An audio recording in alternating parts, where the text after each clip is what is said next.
This is everything you need to know to go to London. All right, let's go. The first thing you need to know is just a little bit of background about London. London, originally founded by the Romans about 2,000 years ago as Londinium, is now the vibrant capital of England and the United Kingdom. It's a city that effortlessly blends ancient history with modern day energy, a cosmopolitan hub teeming with cultural attractions, iconic landmarks, and a diverse array of neighborhoods, each offering a unique experience and its own flair. Some of the iconic landmarks that you might be familiar with that you'll want to check out while you're here. First is the Tower of London. No, not the Tower Bridge. We're going to get to that in a second. The Tower of London, which is right next to it. It served as a royal palace, a prison, and an execution site.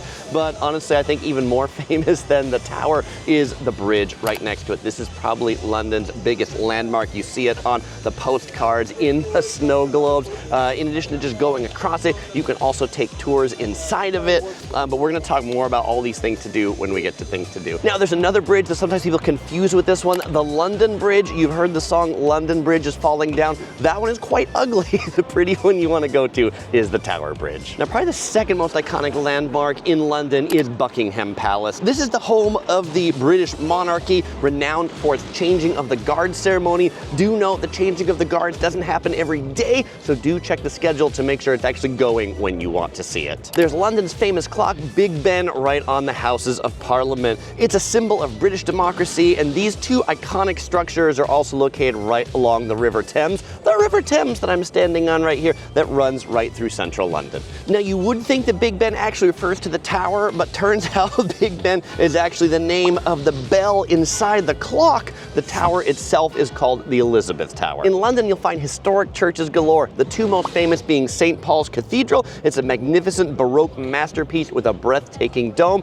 and of course, Westminster Abbey, a Gothic church where many British monarchs have been crowned and buried. And you'll also find a vast array of cultural attractions and museums, probably the most significant being the British Museum. This is one of the world's largest and most comprehensive museums, and you know one of the best things about the museums in London, most of them are free. We'll talk more about the other museums and other things to do when we get to the section on things to do. By the way, each scene in this video is going to be shot in a different part of London, so you'll get to see the city as we go. All right. Let's go on to number 2. The second thing to know is some information just to help you get oriented to London. London is located in southeastern England, and the area that's known as the City of London itself is this 1 square mile neighborhood right behind me, actually, where you see these high-rise buildings. Only 8,000 people technically live in the City of London. It's really the business capital, hence all of the high-rise buildings. But in the metropolitan area, larger London has about 8 million residents in 32 boroughs, and the metropolitan area racks up about 15 million people, so definitely one of the world's biggest metropolises. Now, the most defining feature of London is definitely the River Thames right here. This river splits London into two.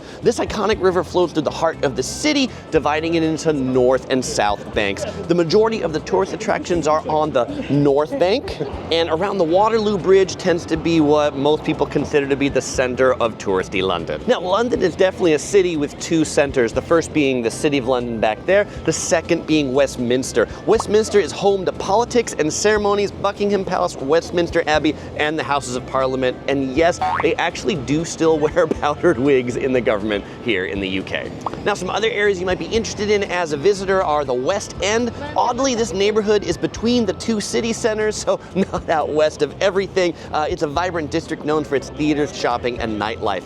Soho is a bohemian neighborhood with trendy bars, restaurants, and art galleries. And Camden Town is a market district with a diverse mix of shops, stalls, and live music venues. Now, throughout this video, you'll hear me talking about the United Kingdom and England and Great Britain, so let's go ahead and make sense of these terms. The country itself is called the United Kingdom, abbreviated the UK. England is a part of the UK, and Great Britain is an old name when it used to be called the United Kingdom of Great Britain. The third thing to know is about getting into London, and there are 6 major airports that serve the metropolitan area. Probably the most famous, biggest one that most people come into is Heathrow. We'll talk a lot more about that as we go. The second biggest one is Gatwick. It's a little further out and a little less convenient. And the third one, even further out, is Stansted. This is where a lot of the budget carriers fly into, like Ryanair and EasyJet. Do be aware if you're flying into Stansted, it's quite far from the city center, so do factor in the cost of transport to get you into the city to add on to the price of your uber cheap flights. All right, now let's go back to Heathrow, the major airport and my favorite airport to fly into London. Heathrow is home to British Airways, the primary carrier there, which operates over 40% of the flights at London Heathrow. The fastest way to get into the city from London Heathrow is to take the Heathrow Express. This is a rapid train. It departs every 15 minutes from the airport and brings you into London Paddington Station. It costs about 20 British pounds. It is not cheap, but it is quick. Now, a cheaper way to get into the city is to take the London Tube, officially known as the London Underground, but the locals call it the Tube. That's the subway, the trains that run underground. It'll take you right into the city. It doesn't take 15 minutes. It takes about an hour, but it costs a lot less. Now, if you want the utmost convenience to get yourself into the city, take a taxi from Heathrow. They'll be about 70 to 100 pounds, depending upon your destination. And they'll take somewhere between 30 and 60 minutes into the city. Do know if you're taking a taxi back to Heathrow, it's going to cost you an extra £5. There's a £5 vehicle drop-off charge if you're getting dropped off at the airport in a vehicle. All right, so if you're flying into London Gatwick, the second major airport in London, and turns out the world's busiest single runway airport, the best way to get into London from Gatwick is to take the Gatwick Express train. They go twice hourly, and they take 30 minutes to get you into London Victoria Station. Now, if you're already in the UK, chances are you're not going to fly into London, you're going to take the train into London. Some of the major stations that you might be coming into include London Paddington. That's the one you'd come in from Heathrow. It's also good for the west of England and Wales. Waterloo Station, located on the south bank of the Thames near the London Eye, is the busiest train station in the UK, and in fact it's the busiest in all of Europe.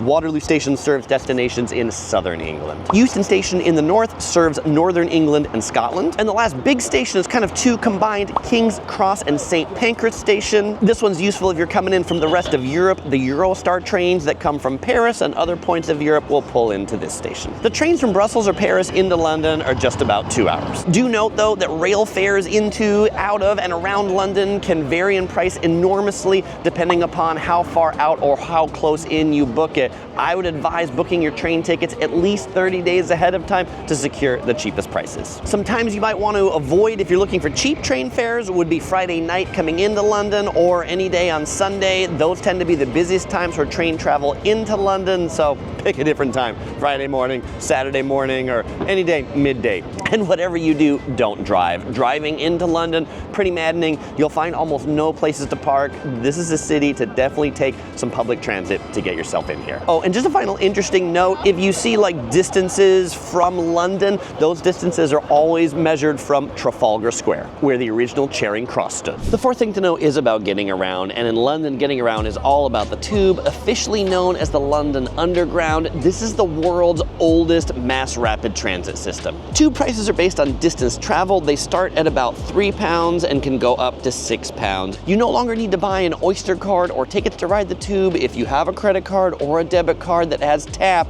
you can ride the Tube just with that card. It's super convenient. You tap in and you tap off, and that's how you get charged the fare. Yes, you can still buy an Oyster card and you can still buy single fare tickets, but honestly, if you have a tap credit or debit card, there's no reason to. You can also use your Android phone or Apple Pay or a few other digital payment options to tap in and out of the Tube to ride as well. Now, don't just end at the Tube. The buses are also really great in London, particularly the double-decker ones. Those can be a sightseeing tour all of themselves if you ride up on the top. When you're riding buses and trams, you only tap in. You don't need to tap out. Oh, but do note that whatever form of payment that you're using, you're going to want to use that for like the whole trip. You want to tap in and tap out with the same credit card or the same phone, and you're going to want to use it for the whole day. Why? Well, because they have some daily caps that when you reach a certain threshold, you won't get charged anymore. And so there's also no real reason to buy these like unlimited ride tickets, because the maximum daily caps are pretty similar to what you would pay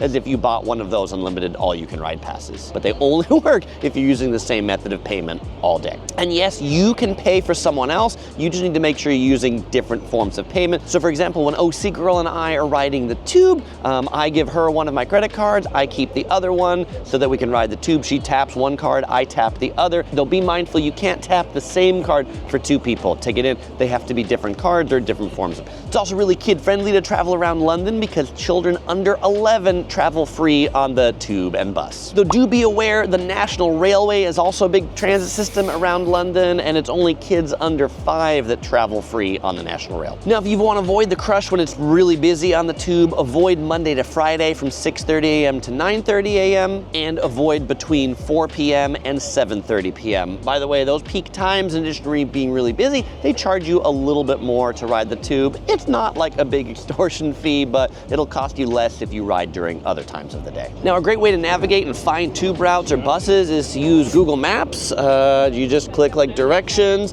and then it'll say, do you want walking directions or driving directions, or do you want, you know, public transit directions? And from where I am right now, it says the fastest way to get to the London Eye would be to actually take the bus 381, or I could take the Jubilee line. Like, it gives you a whole bunch of different options, so you can sort through those and decide which one you want to take. Do be aware though that oftentimes the fastest way between 2 points in London is not the tube, even though it might tell you that, because you'll have to like walk a lot to get to the tube. Like, you'll get to the station and you'll have to walk a lot within the station.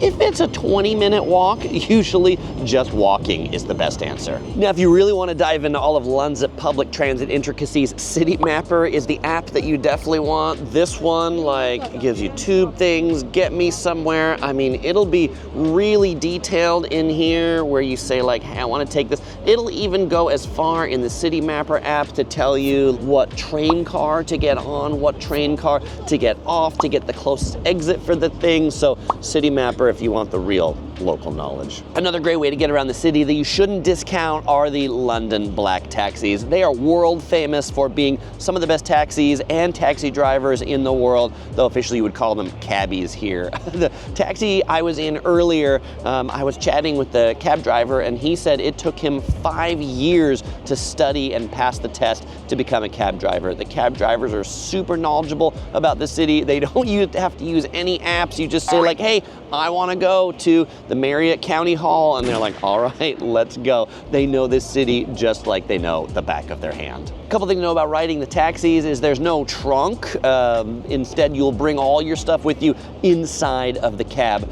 Generally let the cab driver open the door for you. They have a button to do that. And inside, there will often be 3 seats that face forward and 3 kind of like jump seats that face backwards. So in the big cabs, you can fit 6 people, sometimes they're smaller cabs, and you can only fit 3. But you bring all your stuff in the center area, luggage, baby strollers, things like that, which is super convenient if you've got lots of stuff. You should also know there's 3 different rates for taxis in London, rate 1, 2, and 3. The main rate, the cheapest rate, is basically during regular working hours. That's gonna be weekdays from 5 a.m. to 8 p.m. The second rate that you're gonna pay is essentially weekday nights from 8 to 10 p.m. and weekends. And then there's a third fare, which is even more expensive, which is late night from 10 p.m. to 5 a.m. and on major public holidays. How much do these taxis cost? For a 1-mile ride, you should expect to pay somewhere between 8 and 13 pounds. And for a 6-mile ride, you should expect to pay 30 or 40 pounds. And you might be thinking, Chris, a 6-mile ride,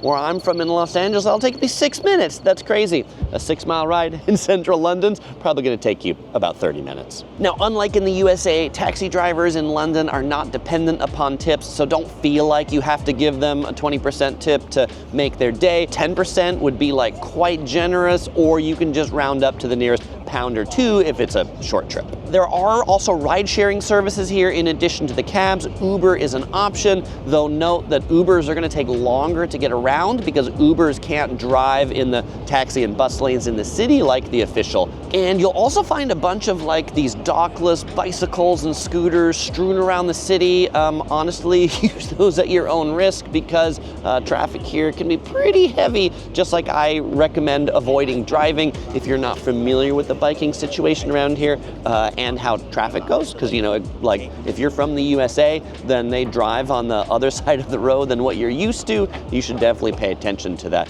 They will have on the crosswalks. Hi there, how's it going? Good? Yeah, what's your name? John. John, where are you from, John? Yeah, what's the number 1 tourist spot you think people should visit on their first trip? London Eye or something. The London Eye? London Eye, I reckon. All right.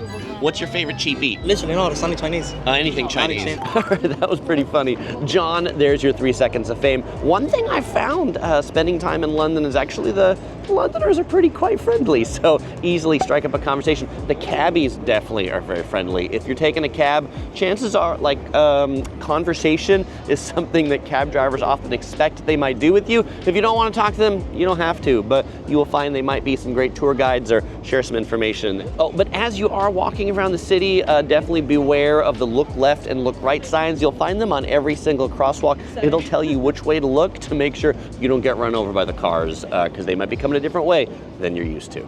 Oh, and by the way, I forgot to mention the place I was sitting along the river, that little dome that you saw right there, that's the dome of St. Paul Cathedral. That's a huge dome. One mode of transportation you should be aware of are these pedicabs or rickshaws. They might look like they're a lot of fun, and they probably are. They're notorious for overcharging tourists, so beware. The fifth thing to know is about the weather and when to go. London definitely has a reputation for being rainy and gray, and as you can see today, a perfect gray day to do this. Now, actually, the weather in London turns out to be better than in the rest of the UK, if you can believe it. A little bit drier and a little bit warmer in London. It's really only about 1 out of every 3 days that is in fact rainy, and when it does rain, it's often a light drizzle, but it's probably one where when you're coming to London, you will probably want to bring an umbrella with you because, well, rain is probably going to be in any week-long forecast. Now, let's talk about when you should go. The high season, when most people come, definitely is summer. Think June, July, August. The days are the longest, the weather is the warmest. Daytime highs in London, typically around 75 degrees Fahrenheit, 24 degrees Celsius, quite pleasant. Although when it's really hot in the summer, the city can certainly bring some humidity and just kind of, do be aware of poor air conditioning in many hotels because they are old. So if you are coming in summer and air conditioning is important to you, do check that in your hotel. The low season, definitely for the cheapest hotel rates, is going to be in January, February. This is when the days are the shortest and the weather is the coldest. London never gets like really cold. The daytime highs in winter, January, February, will be in about the mid 40s or about 8 degrees Celsius. So you'll want a warm jacket, but you don't need to get like super bundled up as if you're going to the North Pole. And the shoulder season may be the best time to come if you want that mix of cheap hotel rates, not too busy, but still okay weather would be spring and fall. So think March or April or October and November. This is a fine November day, and I can be out here just in a kind of a fleece like this and some long pants and, you know, pretty pleasant out here. Now, if it's your first time visiting London and you want to know how long to go for, I would recommend at least 5 days to truly explore the city. There's so much to see and do, and with 5 days, you can really get a good feel for everything this metropolis has to offer. If you're just here for 1 day, you're probably just going to be on the double-decker bus seeing it from the windows. Oh, and hey, fellow explorers, if you're enjoying this video, I'd really appreciate it if you give it a thumbs up. Really helps me out with the YouTube algorithm. Lets YouTube know that you enjoyed the video so they can spread it to more people. Thanks so much. The sixth thing to know is about money, and in London they use the Great British Pound, the pound sterling, also known as the quid. 1 Great British Pound at the time I'm doing this video is about $1.30 US, or about €1.20. 1 pound is made up of 100 pence, also known as p.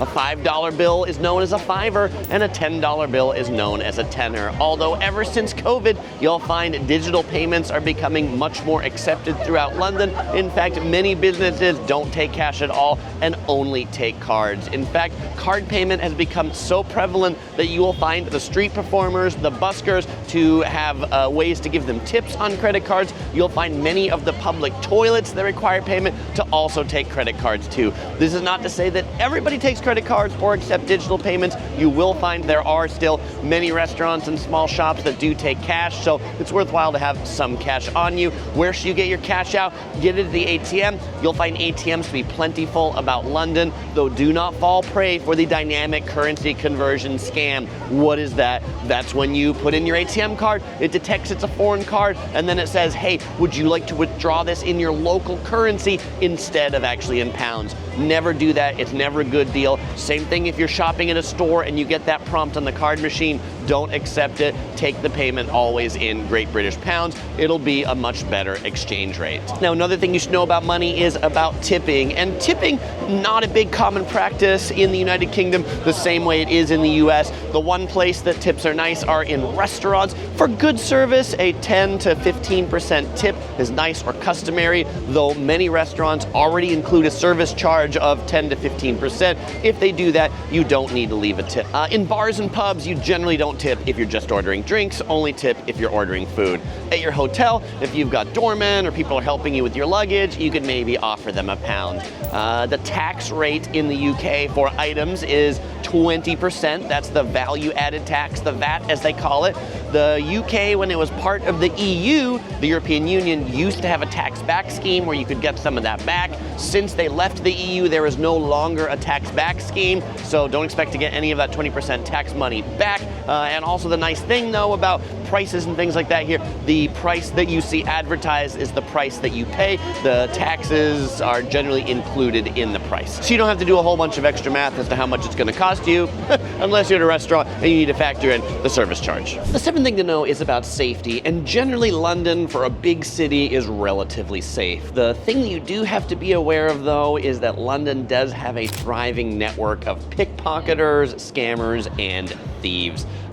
Be aware, pickpockets operate in many of the major touristy areas, particularly around Buckingham Palace. If you're there to see the changing of the guards, there will be all of these signs that'll tell you to keep your eyes on your stuff, because other people likely have their eyes on your stuff. When you're riding the tube, there will be announcements at the Covent Garden tube. There's an announcement that says pickpockets operate in this tube station. Please be careful of your stuff. Like literally, that goes over the overhead. There are also all these things like stickers on the floor to say watch your cell phones, because apparently people are stealing cell phones. Not just apparently, I ran into a fellow explorer earlier today and turns out she enjoys Yellow Productions. She's also a London police officer, and she said watch your cell phone because cell phone theft is very high here. So don't let the oh, I'm on vacation make you put your stuff anywhere and have people take it. Be particularly vigilant if you're dining outside, like in a street side cafe like this. The one time I've had my stuff stolen in all of my travels was at a street side cafe in London, where I had my bag next to my leg, not on me, but next to my leg, and someone stole it. I didn't even notice that they took it. If you are eating in a street side cafe like this, like when I do, I keep my bag absolutely on me, or I put the bag, I loop it around the leg of the chair or something like that to make sure they can't take it. I got a whole video to dive deeper into London scams. Keep yourself safe. You can check that out at the end of this video, also in the London playlist in the description. Oh, a note on stealing things though, having just talked about safety, inside this pub, they have a sign to say don't be distracted, because thieves don't just steal stuff on the outside. Out here, they actually go into restaurants and steal stuff inside too, so don't let your guard down just because you're actually inside a restaurant. All right, fellow explorers, I want to talk about something really important now. Toilets. You need to know where you can go when you're in London, and what you should know is that I feel like London, as a big city, has a lack of public toilets. The reason why, none of the tube stations, none of the subway stations are you gonna find public toilets. You will find free public toilets in all of the national railway stations. You'll generally find free toilets in the museums, in department stores, in pubs, not necessarily in small restaurants. For example, Shake Shack at Covent Garden, no toilets there, or at least no free toilets. Covent Garden has toilets, but they're to the loo luxury toilets, £1.50 to use the toilets in Covent Garden. So it is worthwhile to carry some change with you, some coins, so that you can use the loo, as they call it. That's the word here for the toilet. And the other thing you should know is that there's actually some people that have set up a website, toiletmap.org.uk. You can use it from your mobile phone, and it'll show you where the nearest public toilet is to you. So keep that one handy, because you never know, you might need it. And it's better to know it before you need it than to need it and not know it. The ninth thing to know is about food, and London has another one of these famous reputations for having bad and awful food. And yes, we kind of all know that classically British food is a little bit meh, but London has a really big multicultural immigrant population, and the food scene is definitely on the rise. Related to some of that multicultural cultural food. I feel like some of the best food you can get in London is Indian food. My favorite Indian food I've had anywhere in the world is here in London at Dishoom. Dishoom is kind of a UK chain Indian restaurant. They've got 7 locations across London. It's truly delicious. I love the curries, the biryanis, and the unlimited refills on the chai that's Indian style tea. It's not chai tea, it's just chai. If you want to go there, it's popular. They take reservations. I'd suggest you make one ahead of time. And not just for Dishoom, London is definitely a reservation kind of town. They might call it a booking here, but if you are planning to dine in at a popular restaurant, do make a reservation or a booking ahead. Now, if you're interested for something a little bit more on the casual side, check out a cafe in the crypt. I mentioned there's a lot of churches in London, and in many of these churches, to make a little bit of extra money to support the church, they've built cafes in the basement in the crypt. One of the most famous and most popular is the Cafe in the Crypt at the St. Martin's in the Field Church. This church is right next to Trafalgar Square, across from the National Gallery. To get in here, you find this little glass dome that says crypt. You go down the staircase and you get right here into the crypt and this great cafe. Generally open for kind of late breakfast, lunch to early dinner. They close around 6 or 7 p.m. Pretty solid mains, you know, fish and chips, classic British eats. They've got really good desserts too. Prices are reasonable for central London. You know, the fish and chips is about £18. Now, if you're feeling like you need a little pick-me-up, hop into a London cafe for a little bit of afternoon tea with scones, clotted cream, and jam. You'll find cafes that serve that all over the city. Afternoon tea does not have to be a 2-hour affair. You know, most of the Londoners, if they do have their afternoon tea, that's simply just what it is, a tea and a quick dessert. But it's a great way to break up a big day of walking, rest your feet for 30 minutes with a hot beverage and something sweet. And if your trip to London is going to be your first time in the UK, you should definitely get a full English breakfast, whether at your hotel or at another restaurant. What are you going to find in a full English breakfast? You're going to find a breakfast consisting of eggs, bacon, toast, baked beans, and a baked tomato. If it's full English, then you'll often get mushrooms, hash brown sausage, and if it's really legit, black pudding. All right, now if you're feeling like a hamburger, you'll find outposts certainly of the Golden Arches, McDonald's, Five Guys, and Shake Shack. The coolest location of Shake Shack, though, I think is this one here in Covent Garden. Why? Well, because you can eat where they have all these like art decorations in the ceiling. Just a couple days ago, it was clowns. Today, it's ready for Christmas. Pretty cool. Though Shake Shack in London, definitely gonna cost you more in the USA. My burger, fries, and drink, once I did the currency exchange on my credit card, $24. Ouch. While you're at Covent Garden, if you've got a sweet tooth like me, definitely check out the gelato from Vinci. This is an Italian chocolate chain, and I'm gonna go this way so the lighting works out better. They specialize in their hand-scooped gelato. I've got the regular with 3 different flavors: salted caramel, hazelnut cremino chocolate, and pistachio. And then if you want it like the luxury way, then you get it with this chocolate and nuts around the cone, chocolate on top. Super delicious, soft, just the right temperature. The way gelato should be, not hard and yucky, soft and creamy. Now, if you prefer your chocolate of the drinking variety rather than the eating or ice cream variety, check out Canoop's. This is like a coffee shop, except they don't sell any coffee, and what they sell is hot chocolate and iced chocolate and chocolate milkshakes. You can pick your percentage of how much chocolate you want in it. This is some of the best hot chocolate I've ever had. Now, also in Covent Garden, if you like tea, check out Mirage Frères. I'm not sure if that's how you pronounce it, but that's what it's called. You can see the sign right up there. This place is a tea shop from France.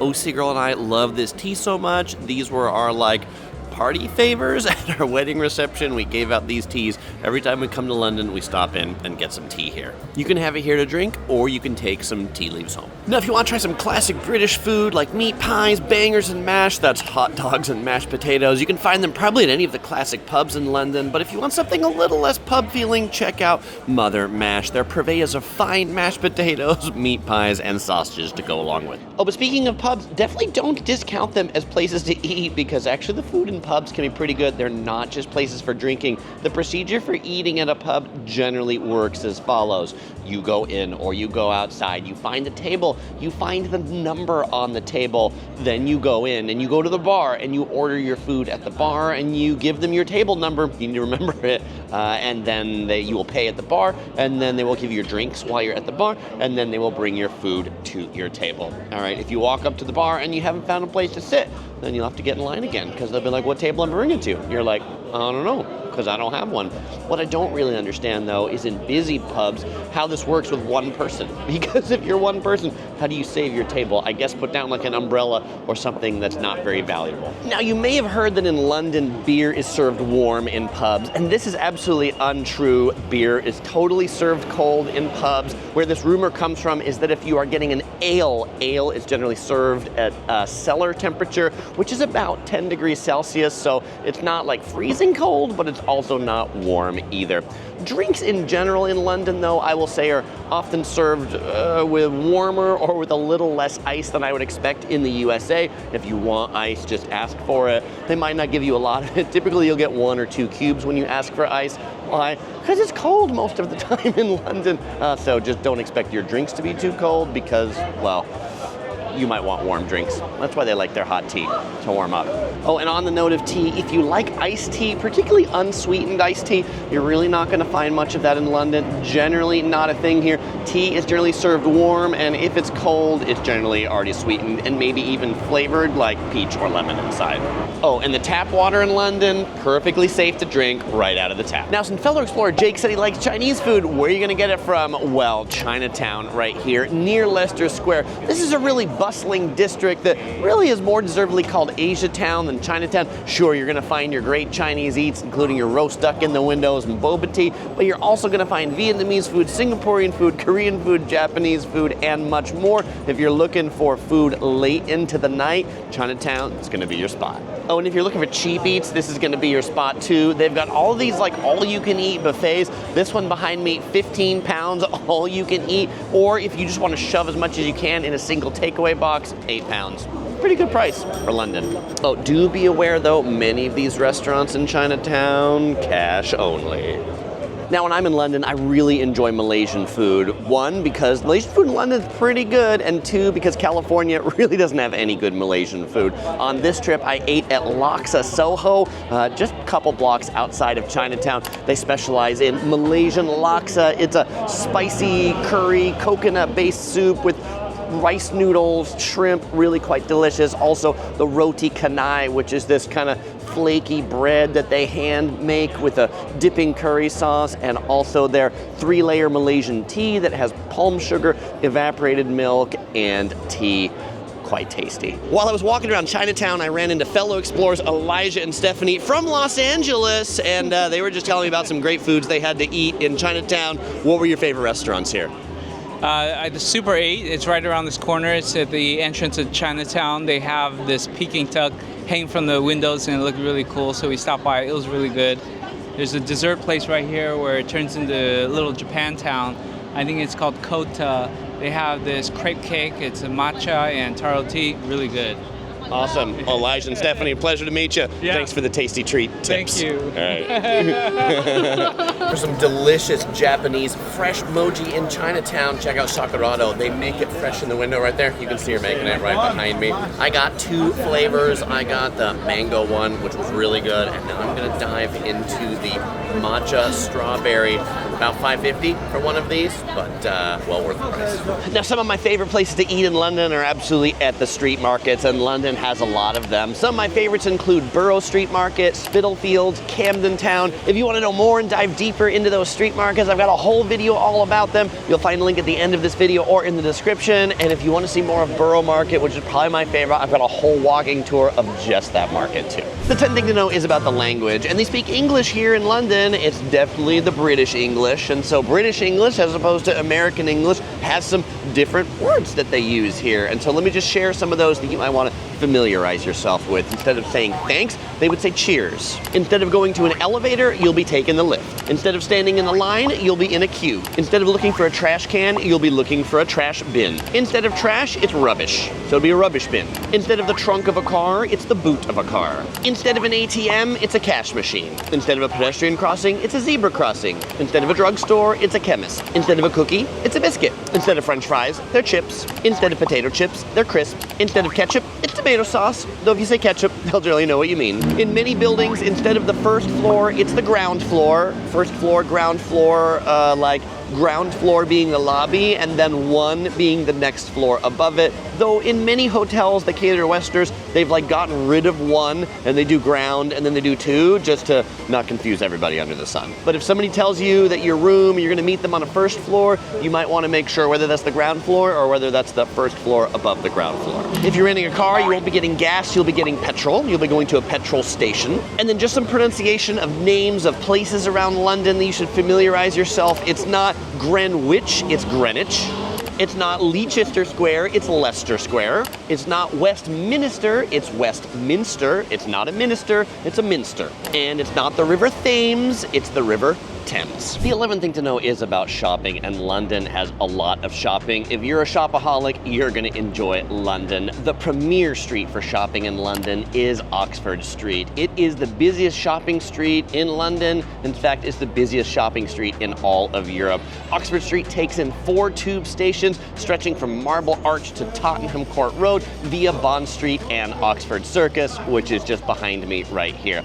There are around 300 stores on Oxford Street, including major high-end department stores, Marks and Spencer's, and Selfridges. The Curious Princess, she really loves Selfridges. We're gonna talk a little bit more about that when we get to London with kids in the next section. You'll find Oxford Street to be really busy on Fridays, Saturdays, and Sundays. It's kind of the least busy if you come in the morning just as the shops open, usually around 10 or 11 a.m. And yes, this is the kind of place where people actually wait in line to get in the stores when they open. If you're looking for more of a typical shopping mall experience, you'll find that at the Westfield Shopping Mall near Shepherd's Bush. It's the biggest shopping mall in Europe with over 300 retail outlets, and it's still pretty easy to get to via public transport. Now, the biggest ultra-luxury department store in London is Harrods, world famous. This store in Knightsbridge has 330 different departments, including a perfumery hall, a toy kingdom, and a great writing room.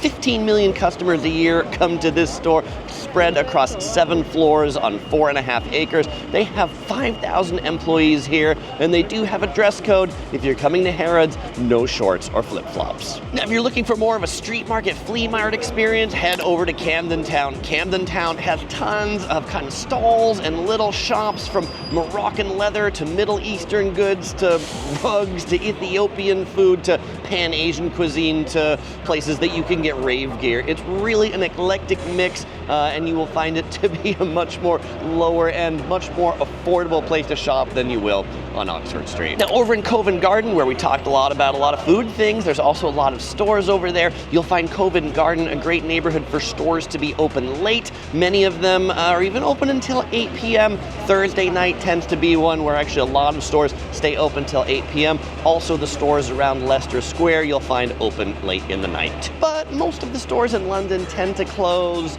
6 p.m., 7 p.m. It's pretty late if a store stays open until 8. Now, one of the newest shopping areas in London is the Battersea Power Station. This is a shopping mall that's built into, yes, an old power station. It's a really neat old brick building across multiple different floors, tons of restaurants, shops. There's a playground over here, and there's an outpost of our favorite Indian restaurant, Dishoom. Oh, and you can even go up to the top of the like steam plant, kind of things like that, the tower up there, where you can get some amazing views of London. It will cost you money to go up on the tower. Now, another great souvenir to bring back from London is tea, and there's no place more iconic to get your tea in London than at Fortnum and Mason. This is basically like a department store for tea. You will find 4 floors of tea goods, not just tea leaves, not just tea bags. You'll find tea ware, you'll find tea pots.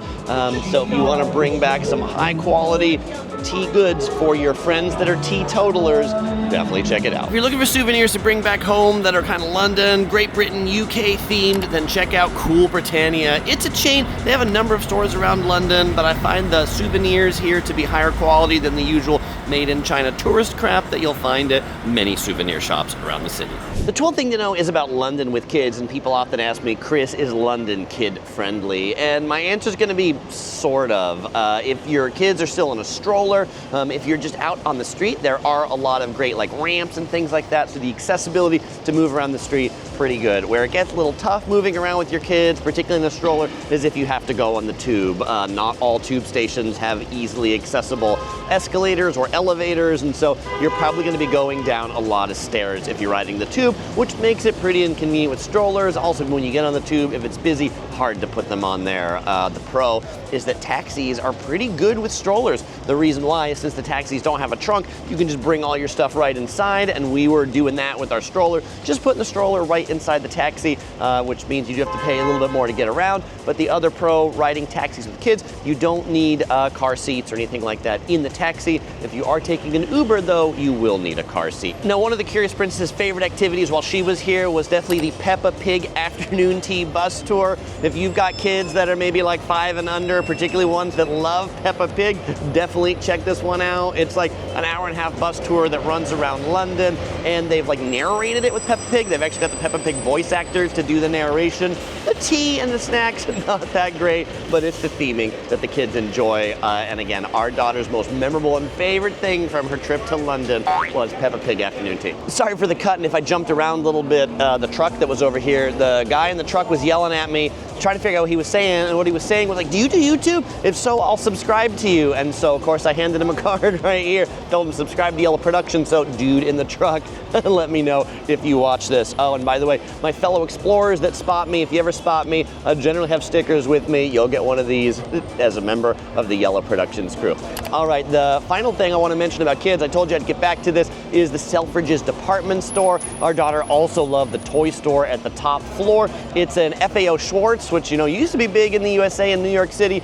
This one is reminiscent of the great days of FAO Schwartz. It's got the like big keyboard that kids can jump around on, lots of things they can experience. In particular, it's also got a Jellycat store.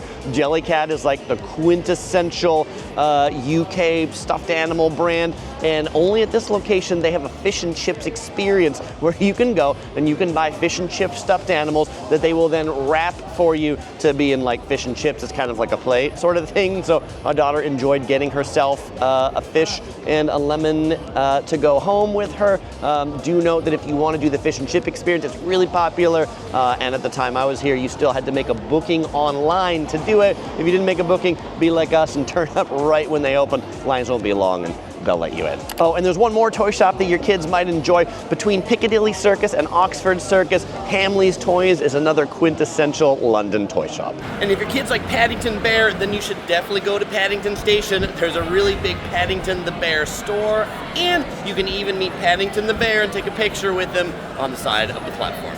The 13th thing to know is about mobile data. People often ask me, Chris, what do you do in these places to get data to your phone? And where I might have often bought a SIM card in the past. Wow, that's a really loud garbage truck.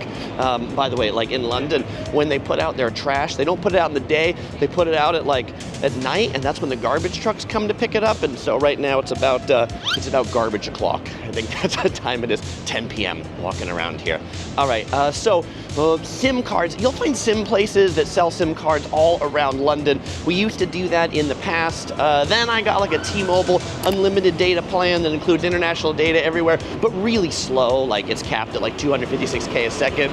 We recently discovered this company called Sim Local. They specialize in eSIMs, particularly in the UK, and so OC Girl and I, we both got eSIMs from Sim Local on this trip. I got the Leica SIM for $12.50, and OC Girl got the eSIM for $19 for our whole trip. This covered our data, and it was super easy to set up. If you have a phone that supports eSIMs, I'd highly encourage you to do this. The whole purchase process took less than 5 minutes from the comfort of our house. and we had data when we landed. If you want to check out SimLocal with a discount, you can use code YELLOW for 10% off your SimLocal purchase. The 14th thing to know is about hotels, where to stay, and the first thing you should know about hotels in London is that they are expensive. London is a very expensive city for hotels, and the hotels are small because most of them are in very old buildings. So don't expect to get a grand, luxurious room for cheap prices. Expect to allocate a significant part of your travel budget to your hotel room. Now, there's always a question of then where in London should you decide to stay? Should you decide to stay in the city center where it costs you more money, or should you stay outside the city center where it's cheaper and you have to take the tube in? I definitely lean on the side of staying in the city center, someplace where you don't have to travel all that far. That way, if you buy stuff and you want to bring it back to your room, you want to change, you want to take a nap or something, you're just a hop, skip, and a throw away from your room. So I would absolutely advise you to find something in the center of the city. I would set your map on Trafalgar Square, and I would look out from there, as that's a great center spot for touristy London. Most of the tourist attractions are on the north bank of the Thames, the river that runs through it. So if you're staying on the north part of it, you'll be closer to all of the tourist attractions. That doesn't mean you should avoid the south part of the Thames, but just know that if you're staying on the south bank of the Thames, you'll probably be spending a lot of your time walking over, tubing over, or taxiing over to the other side of the river. You should also know that because many of the hotels are small, that the maximum capacity in many London hotel rooms is 2. And so if you're staying with more than 2 people, when you're searching for hotels, it's very important to change how many people are in your room when you're searching. Put it up to 3 so that you actually get rooms that are big enough for you.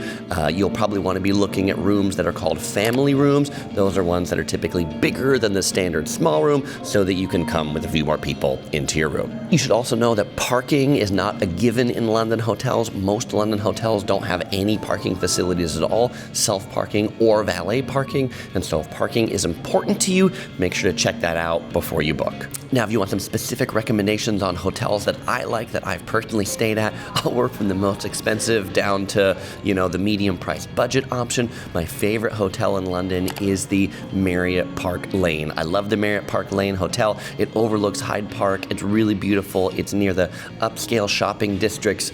It's expensive. I've stayed there on Marriott points, and in the low season, that's how I've been able to afford it.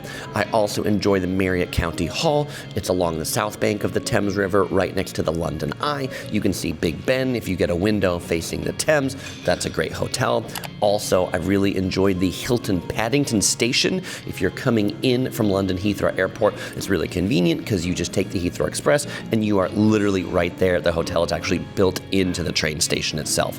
There's not a lot of tourist attractions right around it, but it's super convenient for coming or going. Another train station hotel I really like in London is the Renaissance St. Pancras Hotel. This one is right connected to St. Pancras Station. That's where you can take the Eurostar rail to Brussels and Paris. It's another old school, really classic hotel. It's got an old side with classic rooms, a new side with new rooms. It's got a staircase where the Spice Girls actually filmed one of their music videos, and it's got a really cool restaurant that's actually part of where they used to sell tickets in the original old school train station. Neat historic hotel. And then finally, of the more budget variety, where I'm actually recording this right now, the Club Quarters Hotel Trafalgar Square. This one is not an American chain. This one is a local chain, and so the price is a bit cheaper, a bit more reasonable. The hotel rooms are going to be a bit more European. What I mean by that, they're going to be smaller. They're going to be a little bit more Spartan, but because of that, you're going to pay considerably less. The week that I was here, the Marriott County Hall was going for £600,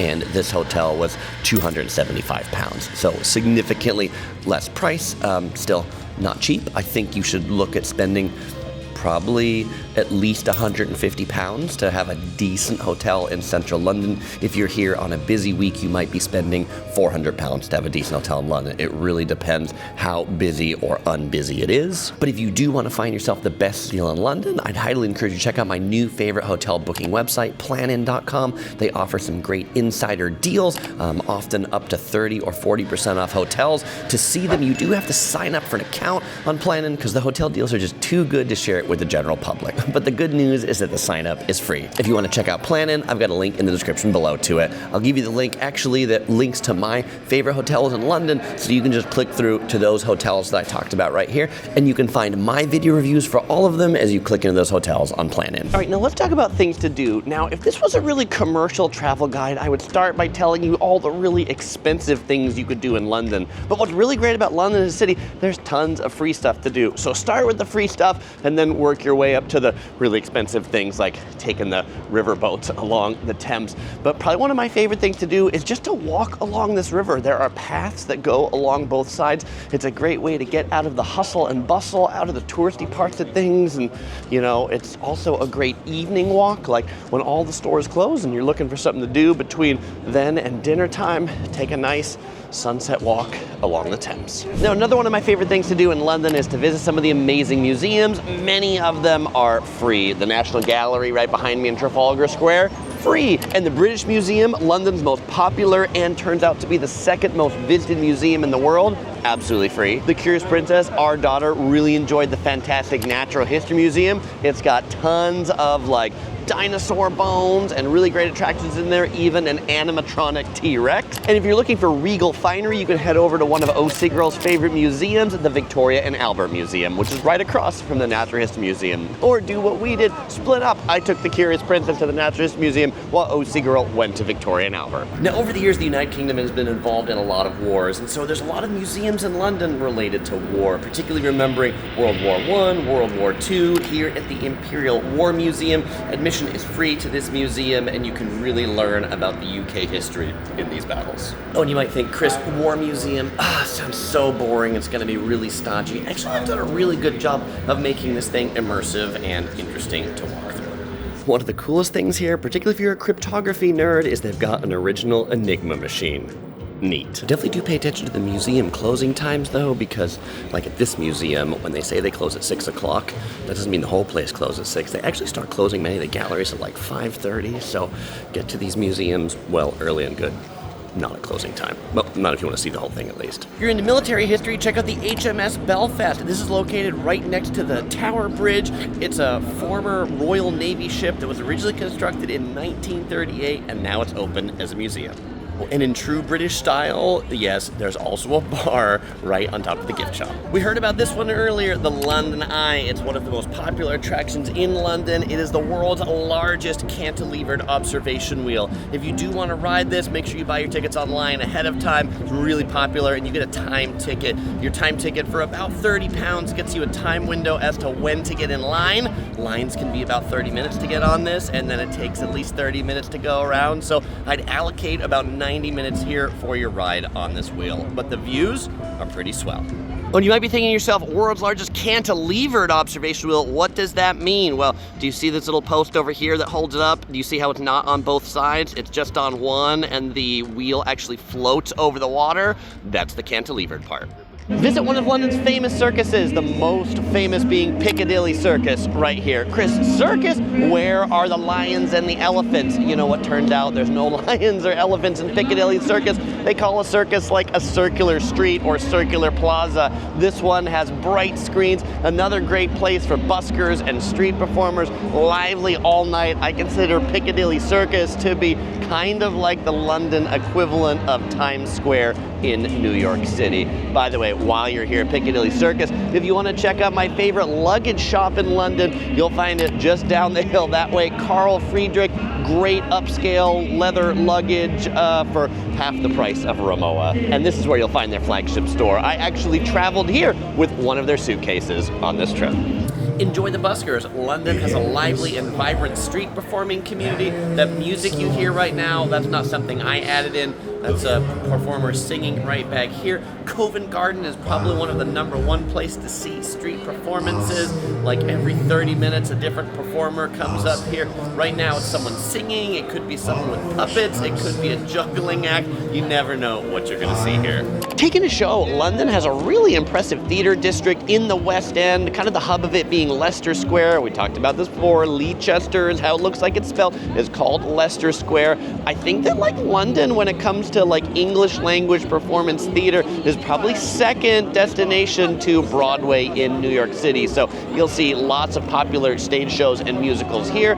Also, if you've got kiddos, they'll probably love the Lego store in Leicester Square and also the M&M store. Oh, and between those two, there's the Glockenspiel. What is that? It's this like bell clock that does like musical performances a few times a day. You can check out the show times to see it, but it's I like that as a big kid, not just a little kid. Oh, now you might be thinking, Chris, Glockenspiel, that doesn't sound very British. You know, it's not. The Glockenspiel was actually given as a gift to the city of Westminster, because that's where it is, city of Westminster, not city of London. Again, all these different cities or boroughs. It was given to the city of Westminster by the people of Switzerland and Liechtenstein in 1985. Still rings its bells today. I told you there's a great theater district, so you might want to see a musical or a stage show while you're in London. If you do and you want to get some discount tickets in Leicester Square, there is a discount tickets booth. You can show up there the same day or the day before and get discounted tickets. I'm gonna go see Hadestown here, so I'll let you know how it is. And yes, we got the tickets. Intermission time here in the show. So far, so good. Music, entertaining. I don't quite understand the story. Something about 6 feet underground. Maybe it'll become clear as the show ends. But the theater itself is cool. Built in 1888, and pretty much every seat is up close. I think that's a cool thing about seeing theater in London. None of these theaters are very big, which means every seat is a good seat.